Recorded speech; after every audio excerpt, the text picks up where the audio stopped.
মীর কাসেম আলী মিন্টুকে জানিয়ে দেওয়া হয়েছিল আপনি দেশে ফিরলে আপনাকে হত্যা করা হবে। তিনি এই কথা বলতে পারতেন, দেশের পরিস্থিতি ভালো হোক তারপর দেখি আমি আসতেছি। তিনি এই কথা বলতে পারতেন, তোমরা যারা আছো আপাতত আমার প্রতিষ্ঠান দেখা রাখো, কারণ আমার নিরাপত্তা আগে, সেফটি ফার্স্ট, আমার নিরাপত্তা আগে। যেই শফিকুল ইসলাম মাসুদ বলে, সেই শফিকুল ইসলাম মাসুদের কাছে সে না নিজে নিরাপদ, না তার হাতে কোনো একটা দেশ নিরাপদ। আমাদের মীর কাসেম আলী মিন্টুকে তো এই কথা জানিয়ে দেওয়ার পর তিনি মাথা উঁচু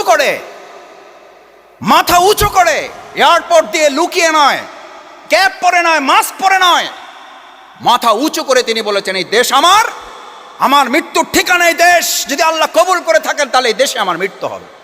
ওনাকে পরিবার থেকে বলা হয়েছিল আপনার অফিসে যাওয়ার দরকার নাই, বলছে ওটা আমার অফিস নয়, ওটা আমার এই দেশের মানচিত্রের জনগণের ভালোবাসার প্রতীক, আমি আমার অফিসে যাব। উনি ঘর থেকে গ্রেফতার হয়েছেন, অফিস থেকে হয়েছেন। This is history, we have nicely glorious past.